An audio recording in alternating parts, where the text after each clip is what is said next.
الحمد لله نحمده ونستعينه ونستغفره ونؤمن به ونتوكل عليه ونعوذ بالله من شرور أنفسنا ومن سيئات أعمالنا من يهده الله فلا مضل له ومن يضلله فلا هادي له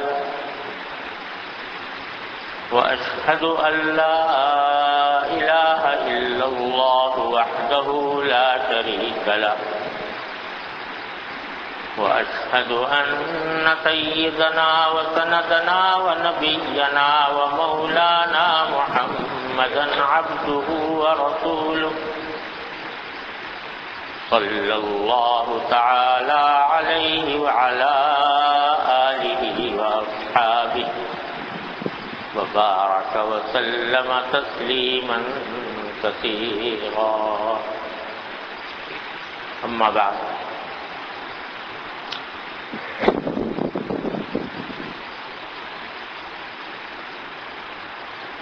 حکیم الامت حضرت مولانا اشرف علی صاحب تھانوی رحمۃ اللہ علیہ فرماتے ہیں کہ آج کل لوگ وظائف کے پیچھے پڑے ہوئے ہیں اور اصل چیز یعنی دعا کو اختیار نہیں کرتے، جو روح ہے اور مقصد ہے تمام عبادات کی۔ اور ایک کام کی بات بیان کرتا ہوں، وہ یہ ہے کہ وظائف پڑھنے سے قلب میں ایک دعوے کی شان پیدا ہوتی ہے کہ ہم ایک تدبیر کر رہے ہیں، بس ثمرہ گویا ہمارے قابو میں ہے،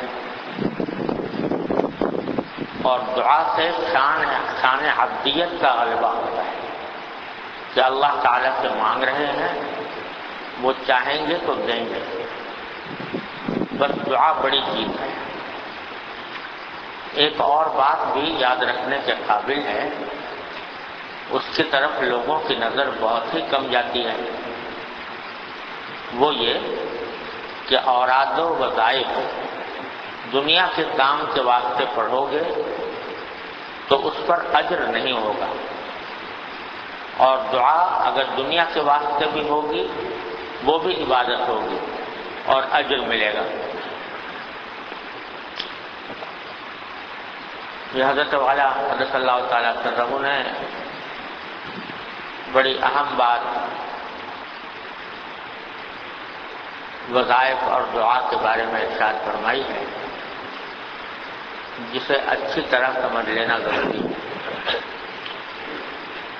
فرمایا کہ آج کل لوگ بکثرت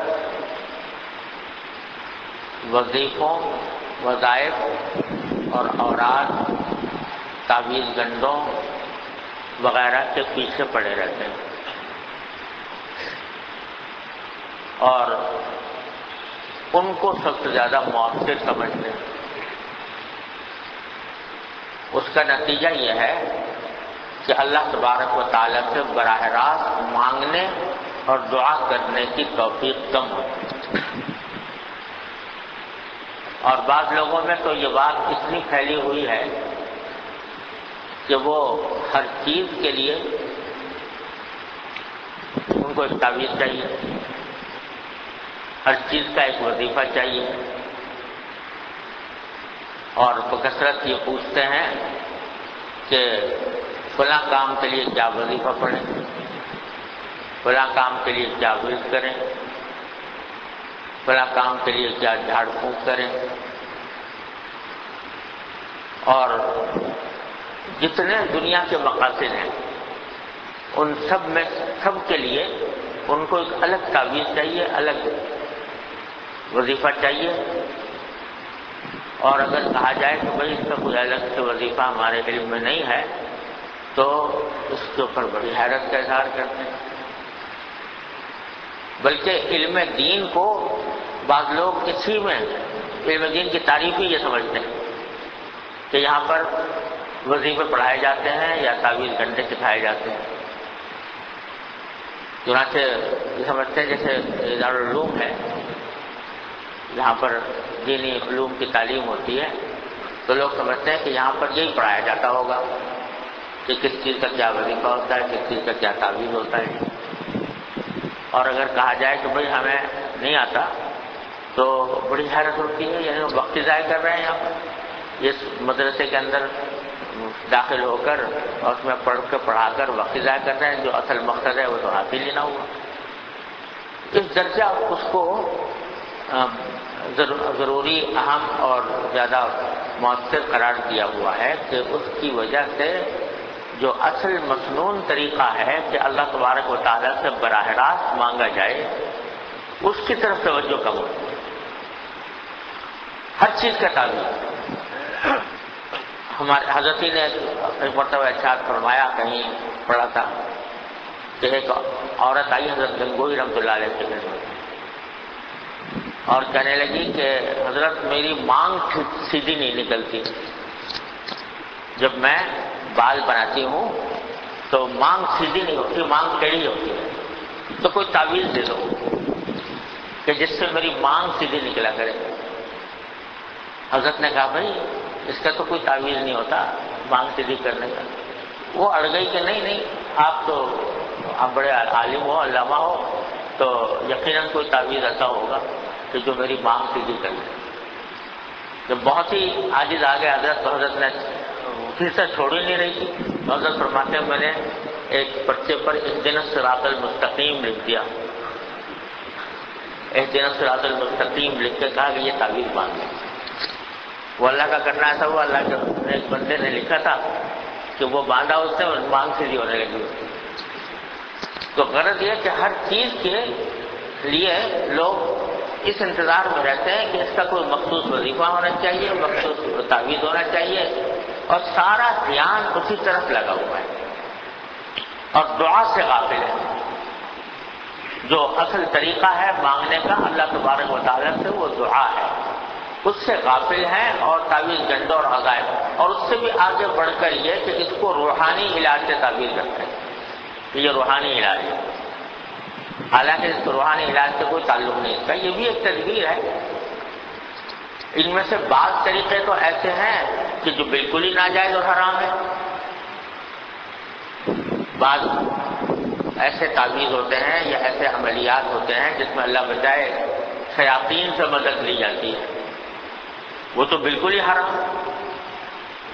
بعض ایسے ہوتے ہیں کہ جن کے معنی ہی سمجھ میں نہیں آتے. تعویذ ایسا لکھا یا ایسا کوئی عمل بتایا کہ زبان سے یہ عمل ادا کرو، معنی اس کے کچھ سمجھ میں نہیں آتے کیا ہے. تو سارے فقہاء کرام نے فرمایا کہ ایسا تعویذ یا ایسا عمل، ایسا وظیفہ جس کے معنی معلوم نہ ہو وہ بالکل حرام ہے، ناجائز ہے. کیونکہ پتہ نہیں کہ اس میں جو الفاظ استعمال کیے گئے ہیں کس زبان کے ہیں، اس کا مطلب کیا ہے. ہو سکتا ہے کہ اس میں شیاطین سے مدد مانگی گئی ہو تو وہ اللہ بچائے شرک تک پہنچ سکتا ہے، وہ تو بالکل ہی ناجائز. اور اس میں شک نہیں کہ بہت سے وظیفے ایسے ہوتے ہیں کہ جن میں تاثیر اللہ تعالیٰ نے رکھ دی ہے اور اس کی وجہ سے فائدہ بھی ہوتا ہے.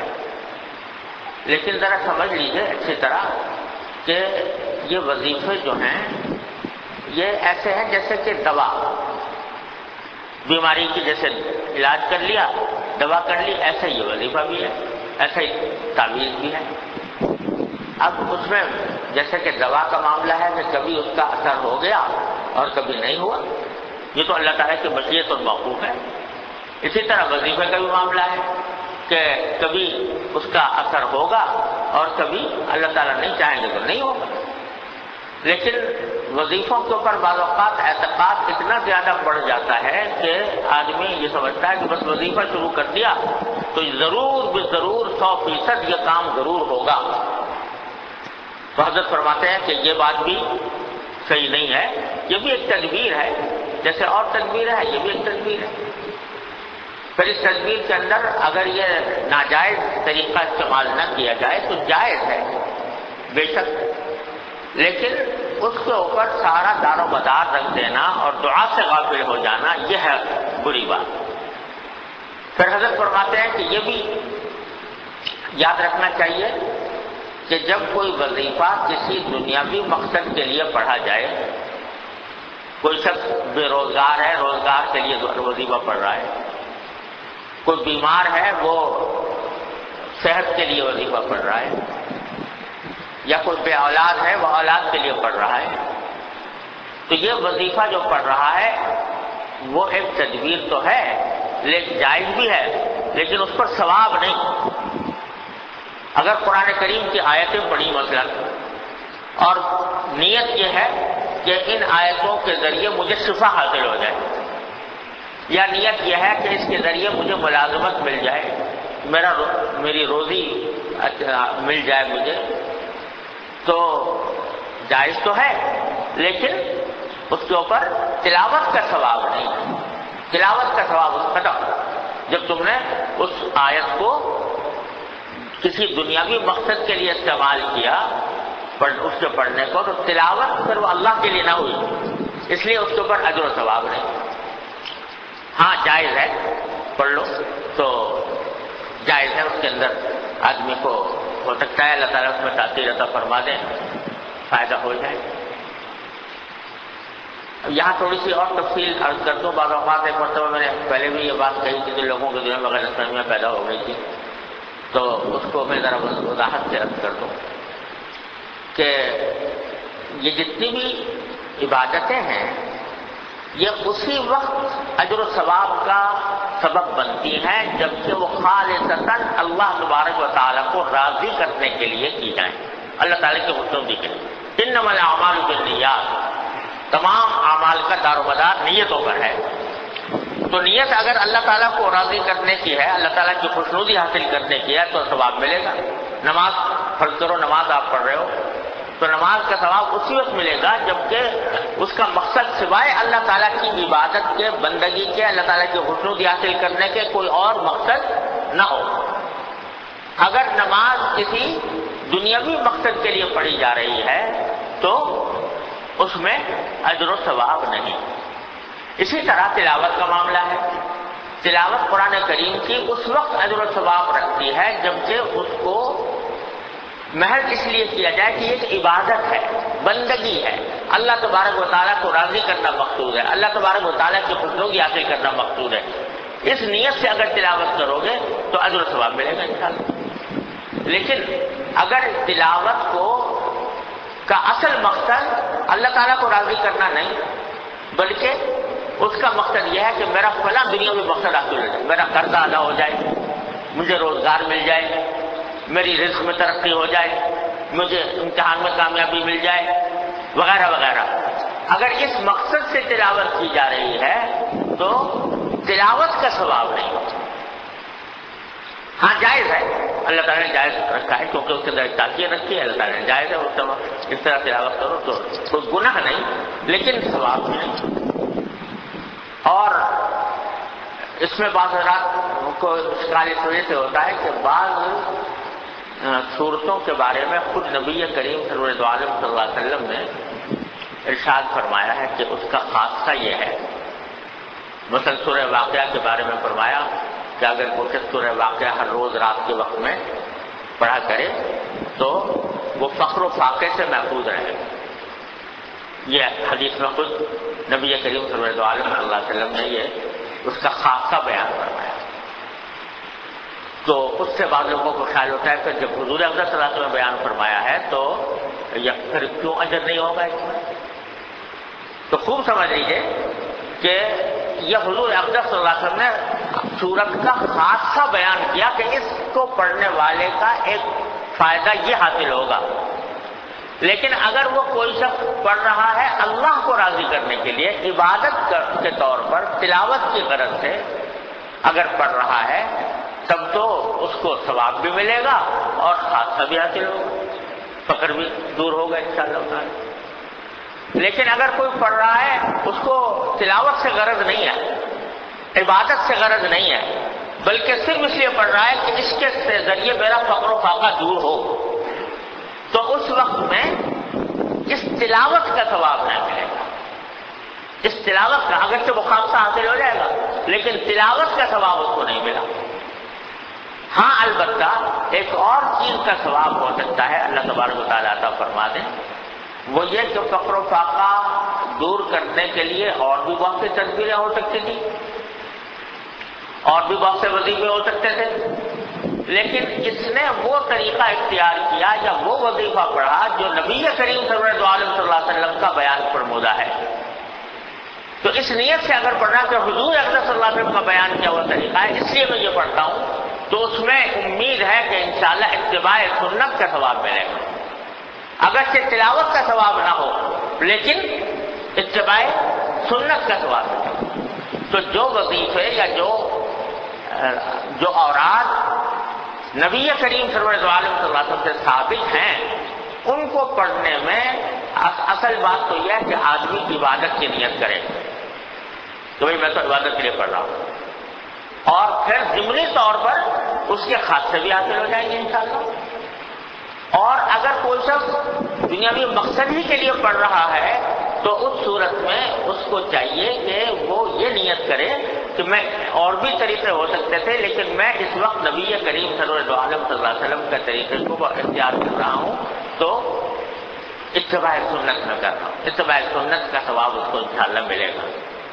اس کی مثال یوں سمجھیے کہ بہت ساری دوائیں ہیں دنیا میں مختلف امراض کی، لیکن بعض امراض کی دوائیں حضور اقدس صلی اللہ علیہ وسلم نے بیان فرمائی.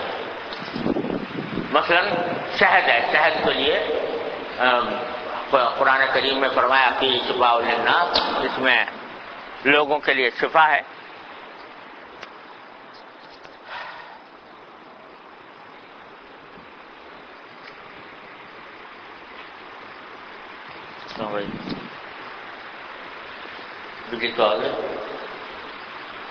تو قرآن کریم میں فرمایا فیہ شفاء للناس، اس میں شفا ہے. اور نبی کریم صلی اللہ علیہ وسلم نے بھی ایک صحابی کو علاج کے طور پر شہد تجویز فرمایا.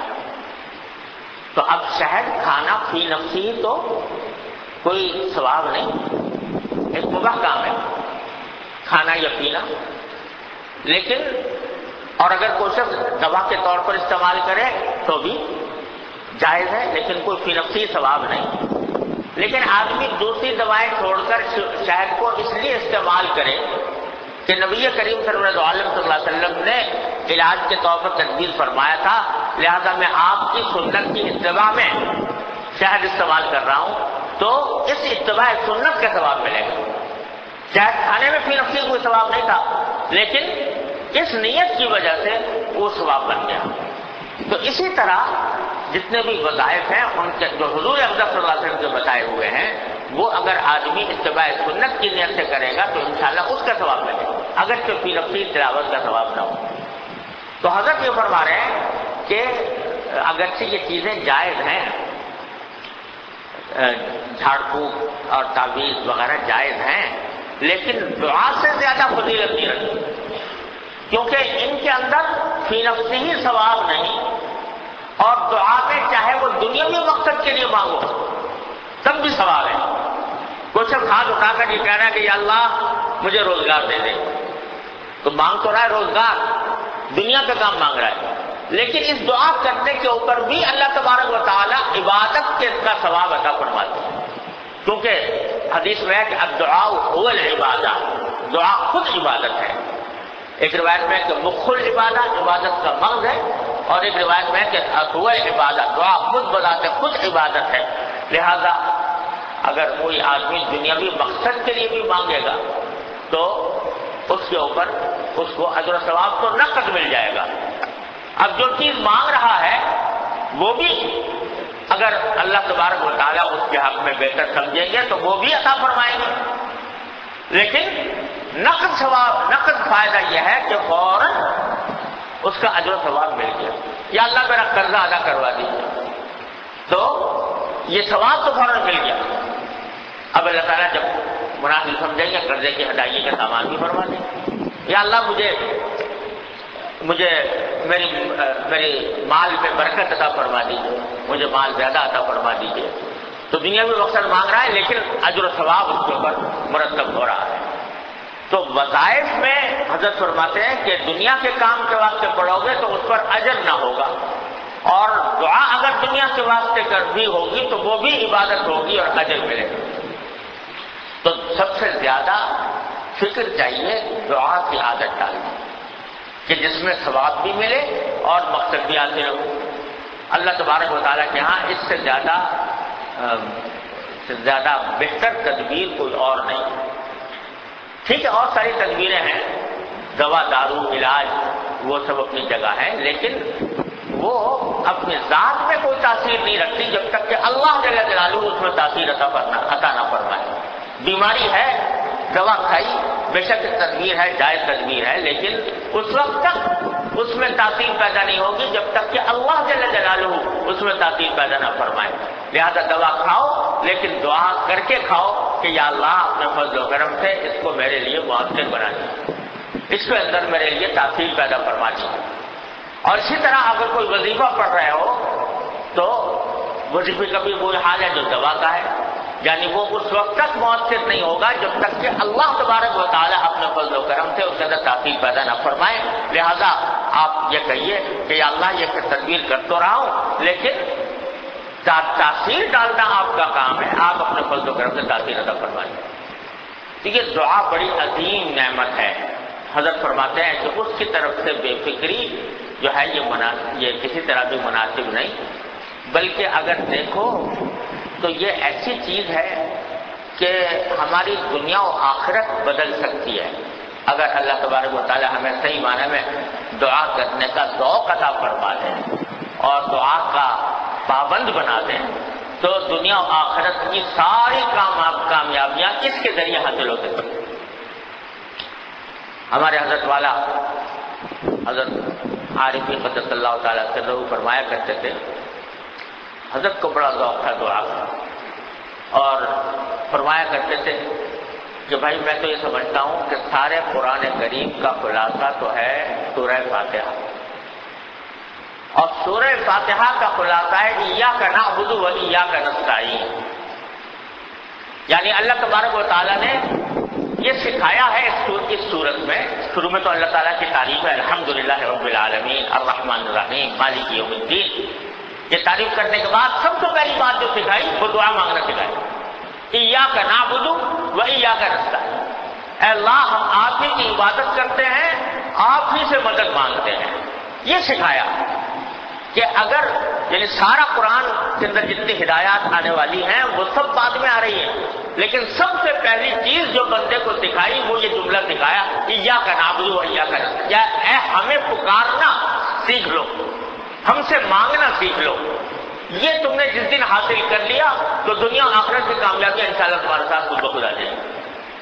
اب یہ ہم سے مانگو، ایاک نعبد و ایاک نستعین، اے اللہ ہم آپ ہی سے کی عبادت کرتے ہیں، آپ ہی سے مدد مانگتے ہیں. ہر چیز میں ہماری ہم آپ سے مدد مانگیں گے، دنیا کے کاموں میں بھی آخرت کے کاموں میں بھی. چنانچہ آگے پھر بہت ہی جامع دعا تلقین فرما دی، اہدنا الصراط المستقیم، اے اللہ ہمیں صراط مستقیم کی ہدایت عطا فرما دے. اور صراط مستقیم ایسی چیز ہے دنیا کے اندر بھی، دنیا کے سارے کاموں میں بھی ضروری. صراط مستقیم کے بغیر کوئی بھی دنیا کا کام بھی درست نہیں ہو سکتا، اور آخرت کے کاموں کے لیے مجھے وہ ضروری. تو پوری صورت جو ہے وہ ساری کی ساری پہلے اللہ تعالیٰ کی تعریف اور صفات کا بیان، اس کے بعد دعا ایاک نعبد و ایاک نستعین اہدنا الصراط المستقیم صراط الذین انعمت علیہم غیر المغضوب علیہم ولا الضالین. بس اللہ کرتا ہے. ساری سورہ فاتحہ جو پورے قرآن کا خلاصہ ہے اس میں دعا ہی دعا سکھائی گئی. تو حضرت فرماتے ہیں کہ اس سے معلوم ہوا کہ ایک مومن کے لیے سب سے بڑا ہتھیار اور سب سے زیادہ مؤثر چیز وہ دعا ہے. اللہ تبارک و تعالیٰ سے مانگو اور مانگتے رہو. اور اسی لیے حدیث میں فرمایا، نبی کریم سرور دو عالم صلی اللہ علیہ وسلم نے ارشاد فرمایا کہ اگر تمہارے جوتے کا تسمہ بھی ٹوٹ جائے تو وہ بھی اللہ تعالیٰ سے مانگو. جوتے کا تسمہ بھی ٹوٹ جائے تو اللہ تعالیٰ سے مانگو. اب بھائی بظاہر تو یوں سمجھ میں آتا ہے کہ جوتے کا تسمہ ٹوٹ گیا تو کوئی موچی کے پاس جاؤ اور موچی سے تسمہ لگواؤ. حضور اکرم صلی اللہ علیہ وسلم فرماتے نہیں اللہ میرے سے مانگو یا اللہ میرا جوتے کا تسمہ ٹوٹ گیا اب تیرا رحمت ہے اس کو بھی ٹھیک کر دیجیے. یہ کیا مانگ رہے ہیں اللہ تعالیٰ سے جوتے کا تسمہ ٹھیک کر دیجیے؟ وہ اس لیے کہ در حقیقت پہلی بات تو یہ ہے کہ جوتے کا تسمہ ٹوٹنے پر بھی ثواب کما لو. اس کے بعد بھی اللہ تبارک و تعالیٰ سے مانگ کر دعا کرو گے تو ثواب ملے گا. ایک طرف جوتے کا تسمہ ٹوٹنے سے جو تکلیف ہوئی اس تکلیف پر اللہ تعالیٰ خود بخود اجر عطا فرمائیں گے انشاءاللہ. اور اس کے بعد پھر جب تم نے اللہ تعالیٰ کو پکار لیا کہ اللہ میرے جوتے کا تسمہ ٹوٹ گیا تو اس کو پکارنے سے خود بخود پہلے ہی نقد ثواب مل گیا. تیسری بات یہ کہ یہ اس بات کا اعتراف ہو گیا کہ یا اللہ اگرچہ جوتے کا تسمہ جوڑنے کے بہت سارے اسباب موجود ہیں، موچی کے پاس جاؤں گا وہ جوتا ٹھیک کر سکتا ہے، لیکن جب تک آپ کی طرف سے آپ کی مشیت نہیں ہوگی یہ سبب کبھی بھی کام نہیں کر سکتا. ہو سکتا ہے کہ جوتے کا تسمہ ٹھیک کرنے کے لیے گھر سے نکلا، موچی کی تلاش میں معلوم ہوا کہ موچی غائب ہے، نہیں ملا، پیسے جیب میں ہیں اور دینے کے لیے موجود ہیں، موچی سے جوتا کٹوانے کے لیے پیسے بھی موجود ہیں، پہنچ بھی گئے لیکن موچی نہیں ہے، کسی وجہ سے نہیں ملا. تو وقت پر مل جائے یہ محض اللہ تبارک و تعالیٰ ہی کا کرم ہوگا، اللہ تبارک و تعالیٰ ہی کی مشیت سے ہوگا کہ مل جائے. پھر وہ موچی پیسے اتنے مانگے جتنے میرے پاس ہوں، ورنہ یہ کہ اس نے اتنے پیسے مانگ لیے جو میرے پاس نہیں ہے. تو موچی موجود ہے، جوتے کا تسمہ ٹھیک کرنے کا راستہ بھی موجود ہے، لیکن میرے پاس اتنے پیسے ہی نہیں کہ اس کو دے سکوں، تو رہ گئے وہیں پر. جب بھی اللہ تبارک و تعالیٰ ہی عطا فرمائیں گے کہ اتنی استطاعت بھی ہو کہ میں وہ کام کروا لوں. پھر پیسے بھی طے ہو گئے، دے بھی دیا، موچی بھی مل گیا، لیکن موچی سے غلطی ہو گئی بنانے میں اور وہ ٹھیک طریقے سے نہ بنا سکا تو پھر مقصد فوت ہو گیا. تو معلوم ہوا کہ ہر قدم پر اللہ جل جلالہ کی مشیت کی ضرورت ہے. جب تک وہ نہیں ہوگی تو کبھی بھی کام نہیں بن سکے گا. اس واسطے نبی کریم صلی اللہ علیہ وسلم فرماتے ہیں کہ تسمہ بھی ٹوٹ جائے تو اللہ تعالیٰ سے مانگو. اس پر حضرت حکیم الامت صلی اللہ علیہ وسلم نے ایک بڑی عجیب بات ارشاد فرمائی. اللہ تعالیٰ ہم سب کو سمجھنے اور اس پر عمل کرنے کی توفیق عطا فرمائے. وہ یہ ہے کہ عام طور سے لوگ اس وقت تو دعا مانگتے ہیں جب کوئی کام مشکل نظر آ رہا ہوتا ہے، مشکل نظر آ رہا ہے کام اور بظاہر اس کے اسباب قوی اسباب موجود نہیں ہیں تو آدمی دعا. ایک آدمی بے روزگار ہے، اب پتہ نہیں روزگار ملے گا کہ نہیں ملے گا، وہاں پر دعا مانگے گا کہ یا اللہ مجھے روزگار دے دے. وہاں تو دعا مانگنے کی پھر بھی توفیق ہو جاتی ہے، یا اللہ روزگار دے دے. قرضہ ہو گیا ہے اور کچھ پتہ نہیں کہ میں اتار سکوں گا نہیں اتار سکوں گا، وہاں پر دعا مانگ لیں کہ یا اللہ قرضہ اتار دے. لیکن جس چیز کے اسباب 100% موجود ہوں، 100% موجود ہیں، اس وقت میں دعا مانگنے کی فکر کسی کو نہیں ہوتی. مثلا مثال کے طور پر آپ نے گھر والوں سے جا کر کہا کہ بھئی کھانا نکال دو، کھانا نکال دو، کھانا بھوک لگی ہوئی ہے، کھانا کھانا چاہتا ہوں، کھانا نکال دو. اب انہوں نے کھانا نکالا، برتن میں رکھا، لے کر آ رہے ہیں پھر آپ کو کھلانے کے لیے. تو اسباب 100% موجود ہیں کہ بھوک مٹانے کے اسباب 100% موجود ہیں. اس وقت کسی کو یہ توجہ نہیں ہوتی کہ میں مانگوں یا اللہ میں مجھے کھانا کھلا دے. کیوں؟ اس واسطے کہ آنکھوں سے دیکھ رہا ہے کہ 100% اسباب موجود ہے، یہ ابھی آئے گا اور میرے سامنے رکھا جائے گا اور میں کھانا شروع کر دوں گا، بھوک مٹ جائے گی. تو وہاں دعا کرنے کی توفیق نہیں ہوتی، دعا کرنے کا خیال بھی نہیں آتا. ارے بھائی سب موجود ہے، کھائیں گے، آئے گا کھانا کھا لیں گے، بھوک مٹ جائے گی. حضرت فرماتے ہیں ہمارے حضرت حکیم الامہ قدس اللہ تعالیٰ کہ یہی موقع ہے دعا مانگنے کا، یعنی اللہ تبارک و تعالیٰ پر بھروسہ کرنے کا یہی وقت ہے کہ آیا تمہیں بھروسہ اس لانے والے کے کھانا لانے پر ہے اور اس کے ہاتھ میں جو برتن ہے اس برتن پر بھروسہ ہے، اس میں جو کھانا ہے اس کھانے پر بھروسہ ہے، یا اللہ تبارک و تعالیٰ پر بھروسہ ہے؟ اگر اس وقت مانگو کہ یا اللہ یہ کھانا ٹھیک سلامتی سے میرے پاس پہنچ جائے اور میں عافیت کے ساتھ اس کو کھا لوں، تو اس کا مطلب یہ کہ تم اس پر بھروسہ نہیں کر رہے، اللہ تبارک و تعالیٰ کی ذات پر بھروسہ کر رہے ہو، کیونکہ اگرچہ بظاہر دیکھنے میں صورتحال ایسی ہے کہ کوئی رکاوٹ نہیں ہے کھانا آنے میں اور کھانے میں، اسباب 100% موجود ہے، لیکن کیا یہ نہیں ہو سکتا کہ آتے آتے پاؤں پھسلے اور سارا کھانا الٹ جائے؟ کیا یہ نہیں ہو سکتا کہ جب وہ تمہارے پاس پہنچے تو خدا نہ کرے تمہیں کوئی ایسی بیماری لاحق ہو جائے، فالج کا اٹیک ہو جائے، کچھ ہو جائے جس کے نتیجے میں نہ کھا سکو؟ کیا یہ نہیں ہو سکتا کہ اس کھانے کے اندر کوئی ایسی چیز شامل ہو جائے اس دوران کہ اس کی وجہ سے وہ کھانا اکارت ہو جائے، بیکار ہو جائے؟ یہ امکانات اگرچہ کم ہیں مگر ہیں، لہذا جب تک اللہ جل جلالہ کی توفیق نہیں ہوگی یہ 100% نظر آنے والے اسباب بھی کام نہیں دیں گے، اس وقت بھی ضرورت ہے کہ تم اللہ تبارک و تعالیٰ سے مانگو۔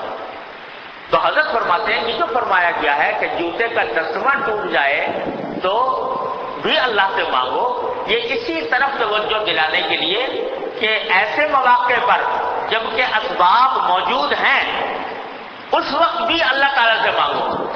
بظاہر جوتے کا تسمہ ٹوٹنے کے اس کو جوڑنے کے اسباب موجود ہیں، کوئی دقت نہیں ہے بظاہر، لیکن اس وقت بھی مانگو اے اللہ اپنے رحمت سے میری جوتے کا تسمہ ٹھیک کر دیجیے، اللہ تعالیٰ سے مانگو۔ تو معلوم ہوگا کہ تمہارا بھروسہ اسباب پر نہیں، مسبب الاسباب پر ہے، اللہ تبارک و تعالیٰ کی مشیت پر ہے، اللہ تبارک و تعالیٰ کے فضل و کرم پر ہے، وہ بھی مانگو اللہ تعالیٰ۔ تو دعا ایسی چیز ہے جس کو ہر حال میں مانگنے کا اپنا شعار بنانا چاہیے۔ ہمارے حضرت فرمایا کرتے تھے، اللہ تعالیٰ ان کے درجات بلند فرمائے، کہ اللہ تبارک و تعالیٰ کے سامنے منگتے بن جاؤ۔ منگتا اردو میں یہ کہا جاتا ہے اس شخص کو جو ہر وقت مانگتا ہی رہتا ہو، فقیر ہوتے ہیں نا یہ بھکاری، ہر وقت مانگتے رہتے ہیں، اس کو کہتے ہیں منگتا۔ تو اللہ تعالیٰ کے سامنے منگتے بن جاؤ، یعنی ہر وقت مانگتے رہو، کچھ نہ کچھ مانگ رہا ہو دل ہر وقت اللہ تبارک و تعالیٰ۔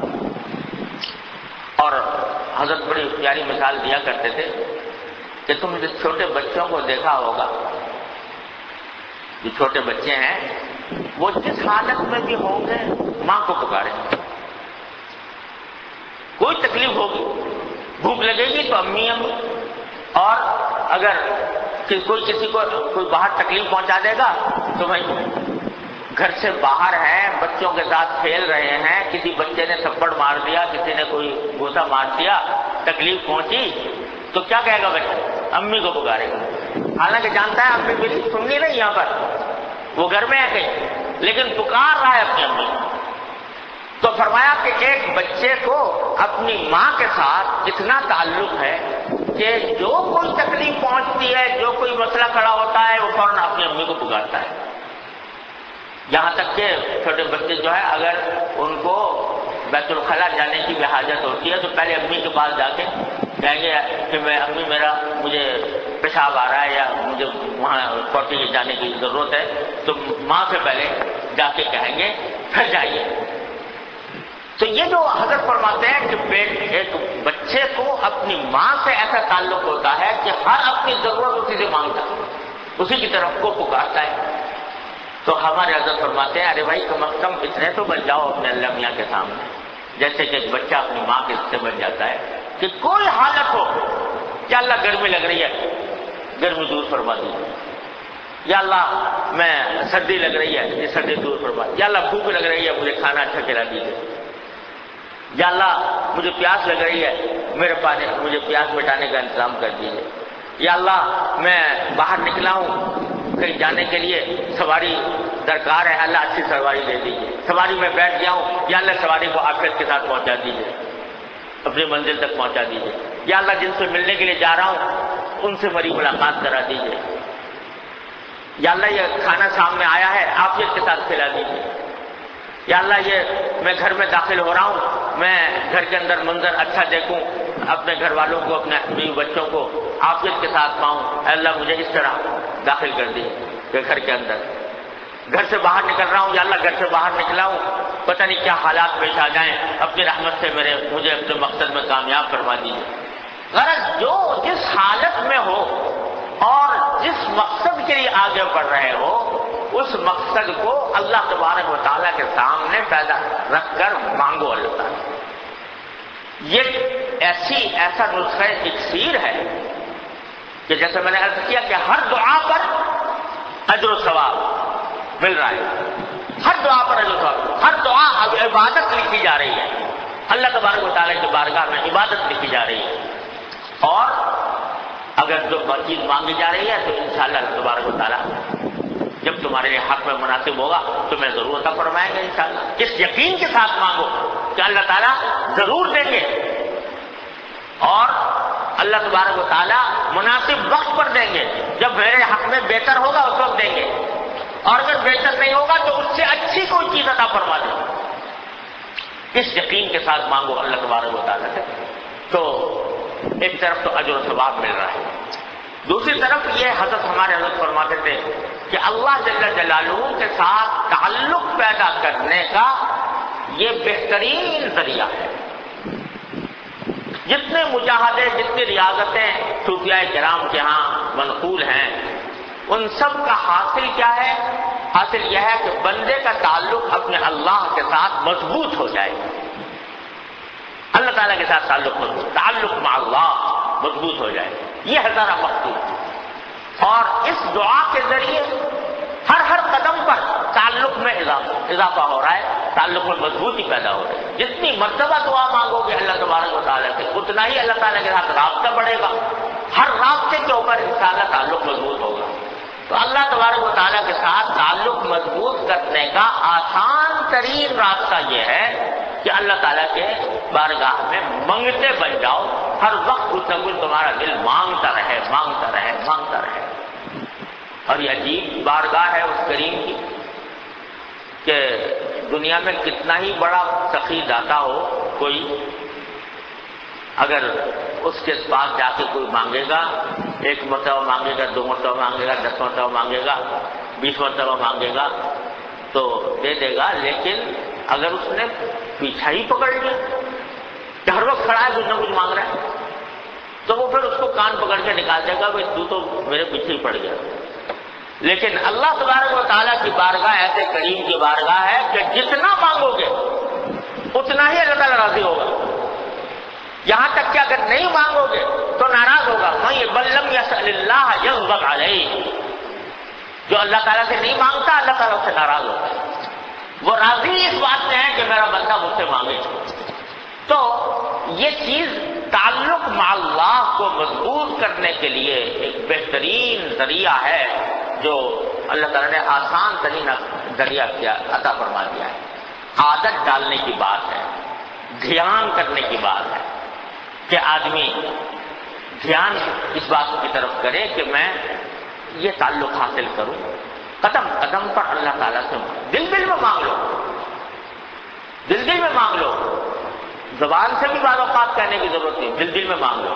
ہمارے حضرت حجب الامت قدس اللہ تعالیٰ سے فرماتے ہیں کہ جب کوئی بندہ مجھ سے ملتا ہے اور مل کر کہتا ہے کہ حضرت کوئی ایک بات پوچھنی ہے، آپ کوئی بات پوچھنی ہے، تو فرمایا کبھی تخلف نہیں ہوتا الحمدللہ کہ دل میں ایک لمحے کے لیے دل میں یہ کہتا ہوں کہ یا اللہ پتہ نہیں یہ کیا بات پوچھ لے گا،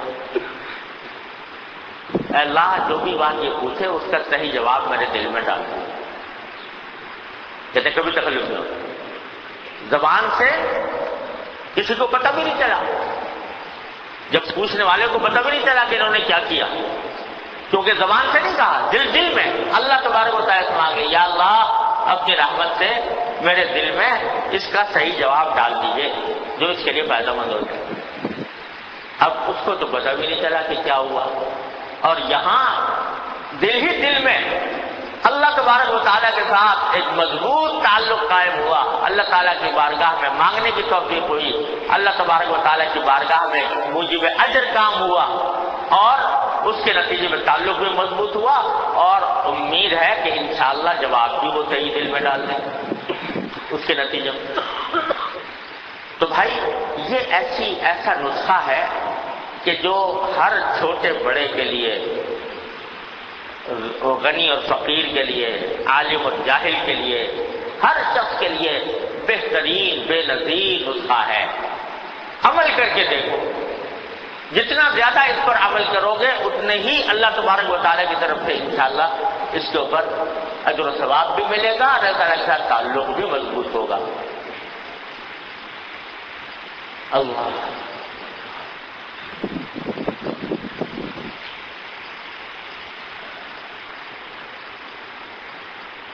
یہاں تک کہ آدمی اگر اس کا عادی بن جائے تو چلتے پھرتے بھی، اٹھتے بیٹھتے بھی کوئی حالت ایسی نہیں ہوتی جس میں وہ کچھ نہ کچھ اللہ تعالیٰ سے مانگ نہ رہا، یہ حالت ہو جاتی ہے، اور اللہ تبارک و تعالیٰ اس کی برکت سے اپنی ذات کے ساتھ ایک مضبوط تعلق عطا فرما دیتے ہیں۔ اور بھائی اسی میں یہ بات بھی عرض کرنا مناسب ہے کہ ہم لوگ اکثر و بیشتر شکوہ کرتے رہتے ہیں حالات کا، حالات اتنے خراب ہو گئے، ماحول اتنا خراب ہو گیا، خود اپنے بارے میں کہ بھائی ہم کچھ کام کرنا چاہتے ہیں ہوتا نہیں ہے، گناہ چھوڑنا چاہتے ہیں نہیں چھوٹتے،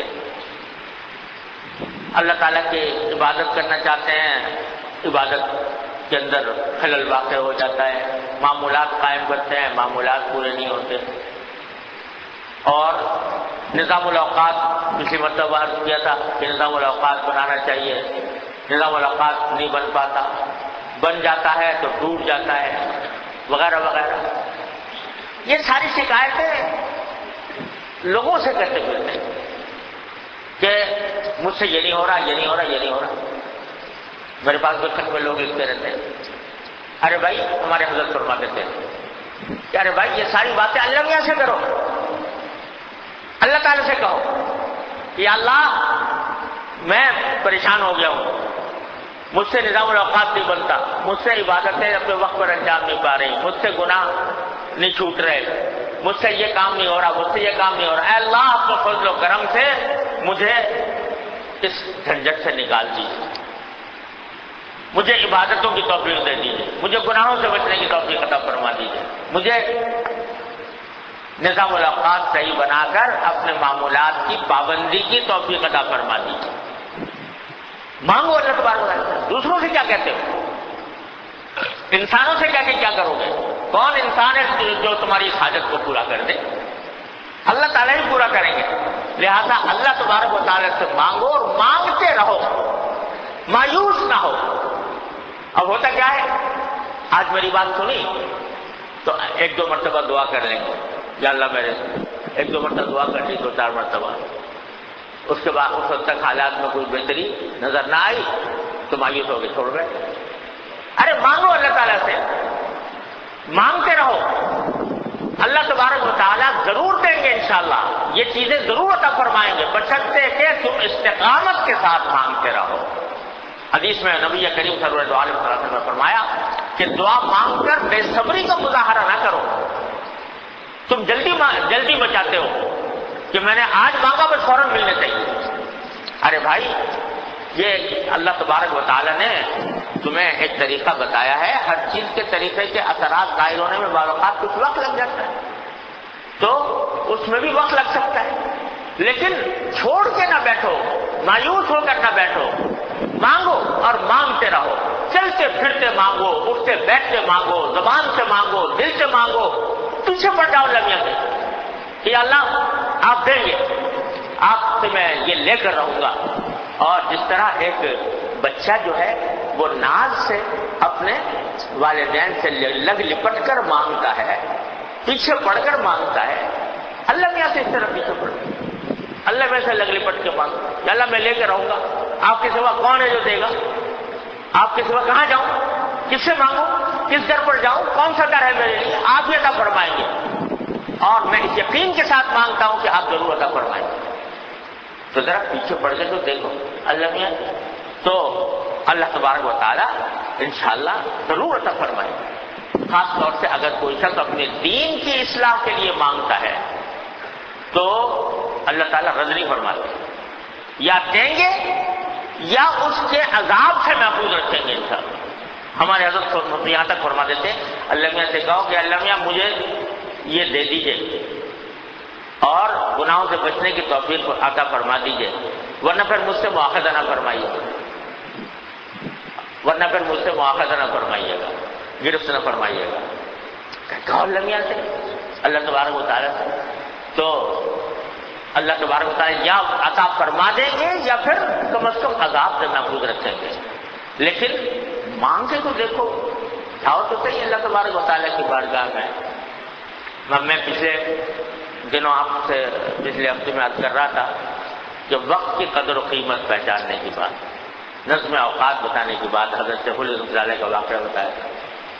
تو اب کتنا وقت ہم لوگوں کا ضائع ہوتا ہے بیکار کاموں میں، تو یہ بھی اللہ تعالیٰ سے مانگنے کی بات ہے کہ اللہ اپنے فضل و کرم سے میرے اوقات کو اپنی رضا کے مطابق کام میں لگا دیجیے، بیکار جانے سے بچائیے۔ ہمارے حضرت فرماتے تھے کہ صبح کو اٹھ کے اللہ تعالیٰ سے مانگو، یا اللہ دن شروع ہو رہا ہے، پتہ نہیں اس دن کے اندر کیا حالات پیش آئیں، کیا واقعات پیش آئیں، نہ جانے میں کہاں بھٹکوں کہاں بہکوں، اللہ اپنی حفاظت فرمائیے اور میرے اوقات کو صحیح مصرف پر خرچ کرا دیا، صحیح مصرف پر خرچ کرا دیا۔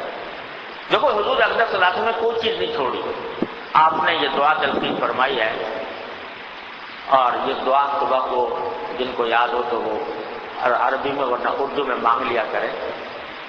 فرمایا اللہم ان قلوبنا ونواصینا وجوارحنا بیدک لم تملکنا منہا شیئا فاذا فعلت ذلک بنا فکن انت ولینا واہدنا الی سواء السبیل۔ کیا چیز چھوڑ دی نبی کریم صلی اللہ علیہ وسلم نے؟ کوئی چیز چھوڑی نہیں۔ اے اللہ ہماری پیشانیاں، ہمارے اعضاء و جوارح اور ہمارے دل سب آپ کے قبضۂ قدرت میں ہیں۔ جب یہ بات ہے ہمیں ان میں سے کسی چیز کے بھی براہ راست مالک نہیں ہے تو پھر اللہ آپ ہی ان کے کارساز بن جائیے اور ہمیں سیدھے راستے کی طرف چلا دیجیے۔ صبح کو اٹھ کو مانگ لیجیے اللہ تبارک و تعالیٰ کہ یا اللہ دن شروع ہو رہا ہے، پتہ نہیں کیا حالات پیش آئیں گے، کیا واقعات ہوں گے، کیسے محرکات آئیں گے، اے اللہ اپنے رحمت سے میری حفاظت فرمائیے، مجھے اپنی رضا کے مطابق چلنے کی توفیق عطا فرمائیے، گناہوں سے بچنے کی توفیق عطا فرمائیے، اور یہ دن کی جو مہلت آپ نے عطا فرمائی ہے، یہ اس دن کی اوقات کو صحیح مصرف میں آپ اپنے رضا کے مطابق خرچ کرنے کی توفیق عطا فرمائیے۔ روز یہ دعا مانگ رہے صبح اللہ تعالیٰ اور پھر تازہ کرتے رہو اس دعا کو، تو دیکھو پھر کیا ہوتا ہے۔ یہ ہمارے جتنے بڑے بڑے بزرگ گزرے ہیں جنہوں نے بڑے بڑے کارنامے انجام دیے، حضرت فرماتے ہیں کہ یہ میں حضرت شیخ الہند کی موجودگی میں اور تفسیر کو مثنوی کی شرح لکھنے چلا گیا، یہ ساری توفیق اللہ تعالیٰ کی دی ہوئی۔ اللہ تعالیٰ سے تم مانگو گے انشاءاللہ تمہیں بھی توفیق ملے گی۔ علامہ ابن جوزی رحمۃ اللہ علیہ بڑے درجے کے علماء کرام میں سے ہیں، بڑے محدث ہیں، فقیہ ہیں، اور اتنے بڑے مؤلف ہیں کہ علامہ ابن تیمیہ رحمۃ اللہ علیہ نے ان کے بارے میں فرمایا کہ میں نے ان کی 1000 تالیفات میں نے خود دیکھی ہیں، اور جب 1000 دیکھی تھی اس کے بعد کچھ اور بھی دیکھی جو 1000 سے زیادہ تھی۔ علامہ ابن تیمیہ کہہ رہے ہیں تو حالانکہ علامہ ابن تیمیہ اور علامہ ابن جوزی کے درمیان کچھ عقائد کے مسئلے میں تھوڑا سا اختلاف بھی تھا۔ علامہ ابن جوزی نے ایک پوری کتاب لکھی ہے علامہ ابن تیمیہ کی تفسیر، تو ان کے درمیان اختلاف بھی تھا، لیکن علامہ ابن تیمیہ رحمۃ اللہ علیہ ان کا یہ اعتراف کرتے ہیں کہ 1000 کتابیں چھوڑی ہیں، اور کیا چھوڑی ہے؟ قلم اس زمانے میں اس کے ہوا کرتے تھے نا لکڑی کے، تو اس کو چھیلا جاتا تھا چاقو سے. تو چاقو سے جو چھیلتے تھے قلم کو، تو پتہ نہیں پہلے ہی سے اللہ تعالیٰ دل میں ڈالی ہوئی تھی بات. زیادہ تر احادیث وغیرہ لکھا کرتے تھے قلم سے، تو وہ جتنا چھیل کے جو برادہ ہوتا تھا اس کا چھیلن جو ہوتی تھی اس کو جمع کرتے جاتے. آخر کار جب انتقال ہونے لگا تو وصیت کی تھی کہ میں نے چھیلن ایک جگہ جمع کر رکھی اپنے قلم کی، اس سے آگ لگا کر اس سے میرے غسل کا پانی گرم کر کے اس سے مجھے غسل دینا. چنانچہ ان کے تذکرے میں لکھا ہے کہ وہ ساری چھیلن جمع کی گئی اور جمع کر کے اس سے آگ جلائی گئی اور اس سے ان کے غسل کا پانی گرم کیا گیا اور پھر اسی سے ان کو نہلایا گیا. اور وہ چھیلن اس کام کے لیے نصیبیہ کے کافی ہو گئی، پھر بھی بچ گئی. قلم کی چھیلن وہ پھر بھی بچ گئی اور اس سے اتنا ان کا پانی گرم بھی ہو گیا اور اس کو نہلا بھی گیا. ایسے لوگ کیسے ہوا؟ فرماتے ہیں کہ جب میں کام کرتا تھا تو اس میں لوگ آ کر میرے وقت ضائع کرتے تھے.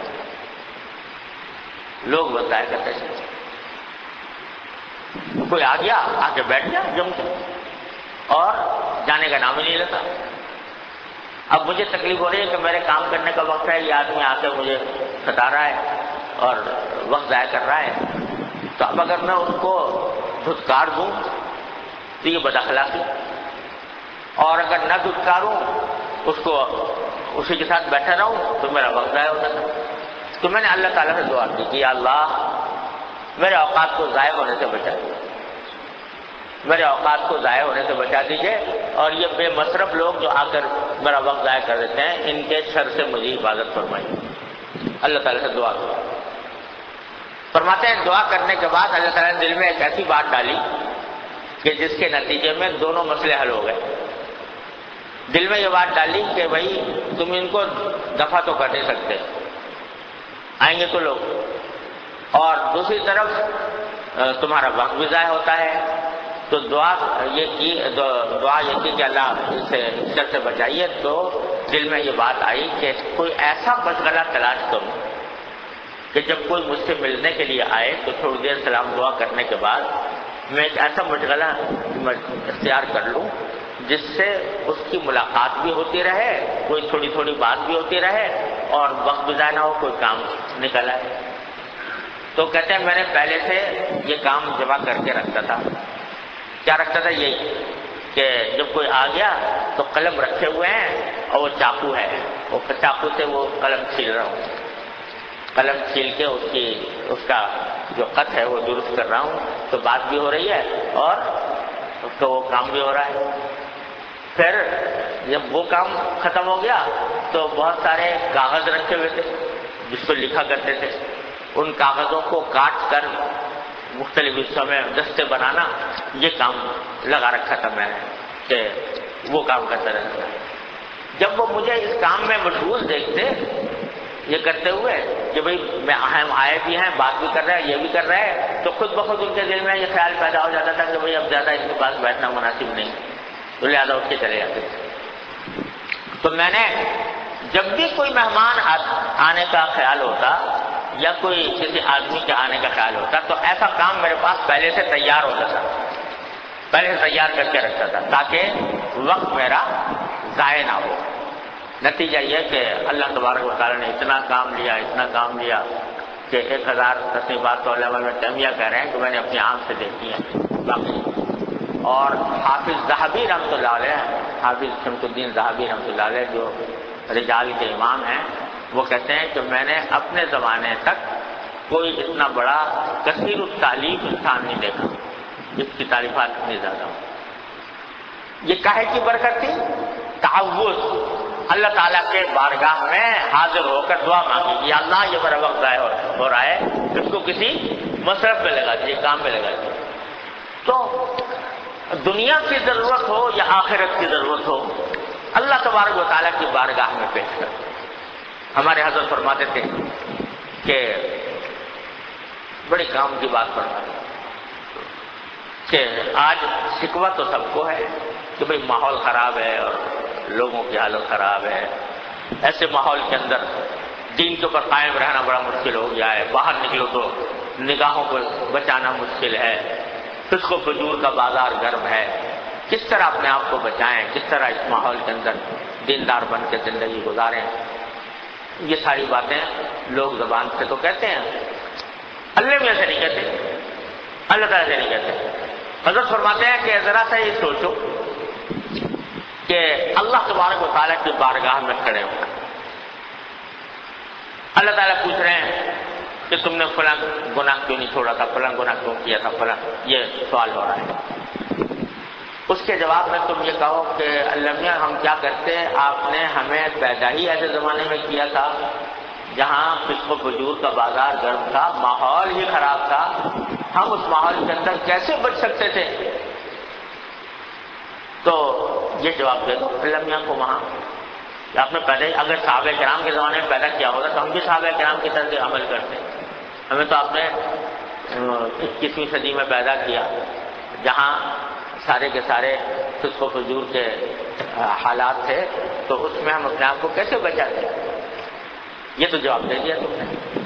اگر اس کے جواب میں اللہ تبارک و تعالیٰ یہ فرما دیں کہ ارے یہ سارے ماحول جو ہے یہ میرا ہی تو پیدا کیا ہوا تھا, تو تم نے مجھ سے کیوں نہیں کہا, مجھ سے کیوں نہیں مانگا کہ اللہ یہ ماحول مجھے پریشان کر رہا ہے, مجھے غلط راستے پر لے جا رہا ہے, اے اللہ اپنے فضل و کرم سے مجھے اس سے بچا لیجیے.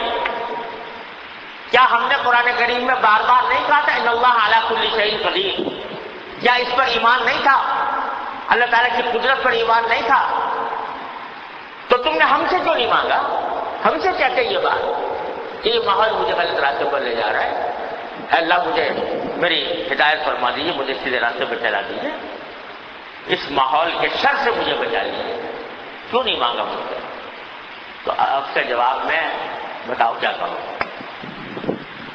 یہاں آ کر کوئی عذر باقی نہیں رکھتا, لہذا اس عذر کو آج پیدا کر کہ مانگو اللہ تعالیٰ, روز مانگو.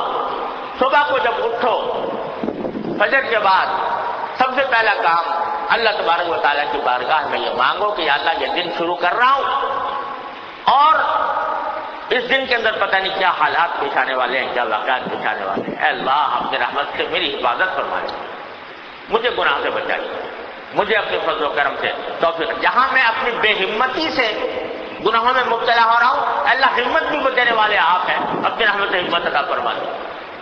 یہ کرو تو صحیح. تو انشاءاللہ اللہ تبارک اگر صدق دل سے کرو گے, اللہ تبارک و تعالیٰ کے ساتھ اخلاص کے ساتھ کرو گے, اللہ تعالیٰ ضرور انشاءاللہ عطا فرمائیں گے اور اس کے نتیجے میں سب کچھ آگے ہو جائے گا. تو بھائی خلاصہ حاصل بات کا یہاں نکلا کہ بھائی یہ وظیفے اور تعویذ وغیرہ جو ہیں یہ اپنی جگہ جائز ہیں, سب اپنی جگہ اگر شرعی شرائط کے مطابق ہو تو جائز ہے, لیکن اصل چیز دعا ہے. اللہ تبارک و تعالیٰ کی طرف متوجہ ہو کر اللہ تعالیٰ سے مانگو, تو انشاءاللہ یہ جو عادت پڑے گی تو انشاءاللہ مقاصد بھی حاصل ہوں گے, اور سب سے بڑی بات یہ کہ اللہ تبارک و تعالیٰ کے ساتھ رابطہ قوی ہوگا, تعلق اللہ میں مضبوطی پیدا ہوگی, جو ساری کامیابیوں کا راز ہے. اللہ تبارک و تعالیٰ اپنے فضل و کرم سے اپنی رحمت سے ہم سب کو اس پر عمل کی توفیق عطا فرمائے. اللهم صل على سيدنا مولانا محمد وعلى ال محمد كما صليت على ابراهيم وعلى ال ابراهيم انك حميد مجيد.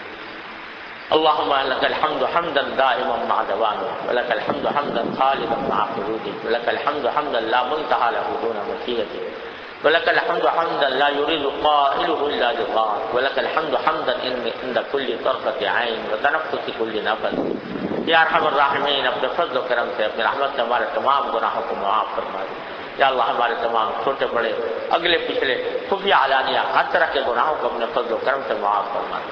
یا اللہ ہمارے اعمال و اخلاق کی اصلاح فرما. اے اللہ ہمیں سیدھے راستے پر چلنے کی توفیق عطا فرما.